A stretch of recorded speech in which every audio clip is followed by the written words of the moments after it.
Christie, former governor of New Jersey. And Governor, I wanted to talk to you about teachers union, and I will. But your political career has ascended as Rush existed and ascended and dominated. What do you think about Rush's passing? Well, it's an awful loss, and I think what people who didn't have the pleasure of knowing him personally maybe didn't know was just how generous a guy he was, generous with his advice and generous in so many other ways. He didn't forget where he came from, and he wanted to try to make sure that everybody benefited from the things he learned on his way up the ladder.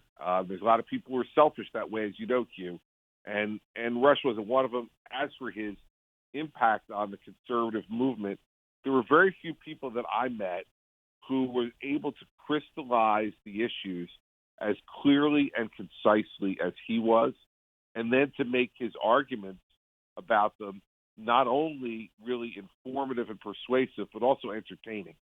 So he was a unique figure, and everyone is going to miss him who really cared about both being educated and being entertained. I'm curious, Governor. Your style is to be direct, punchy, and funny. Did you get any of that from Rush? No, I got most of it from my mother. So it was kind of established before I met Rush. But what I will say is that Rush gave many of us who wanted to act that way permission to do so, in a world where it wasn't necessarily generally accepted at that time. Rush gave us permission to do so by being as good at it and as successful as he was. I remember going to a dinner, small dinner one evening at Roger Ailes' house while I was governor, and it was a small group there, and Rush was one of them, and he sat next to my wife. And my wife came away that night absolutely raving about how entertaining and funny he was and how much she enjoyed her dinner that evening. And so he's just one of those guys who could relate to just about everybody. Well, if Mary Pat Christie likes him, then he's a good guy. I got one last thing. No, I just want to note he invented the term drive-by media. I read the New York Times obituary today, which is a drive-by obituary written jointly by an 87-year-old guy who started it probably 30 years ago and the 37-year-old guy who never probably listened to Rush. And I don't know how you ever got to be governor in New Jersey because that paper, they can write 25 column issues about someone and miss the point. Well, listen, it's very funny because I was giving an appearance at University of Southern California virtually yesterday for a class that's taught by Frank Luntz, and one of the questions from the students was, how could you deal with the New York and Philadelphia media as a Republican? And my view was just take them on every day and take them on frontally. Don't burn down the house because they still have more gasoline than you do. But you've got to take them on frontally and with a sense of not only being informed and confident in your opinions, but also with a sense of humor.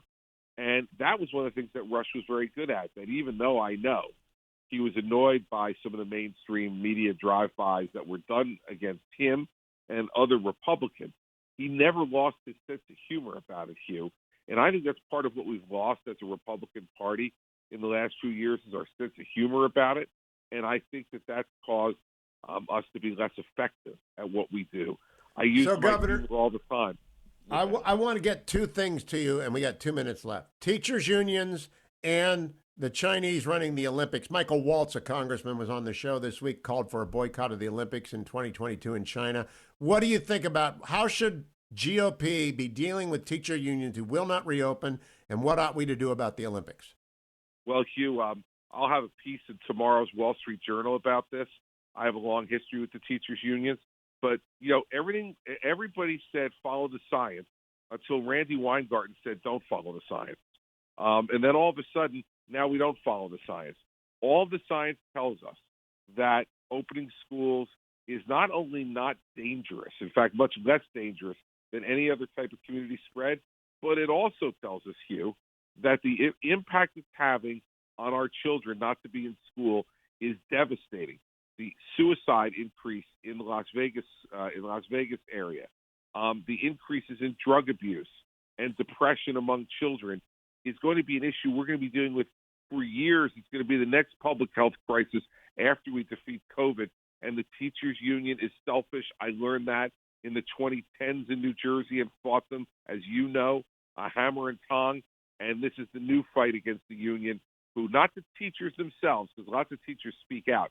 It's the union that is selfish and tries to get their members something for nothing all the time.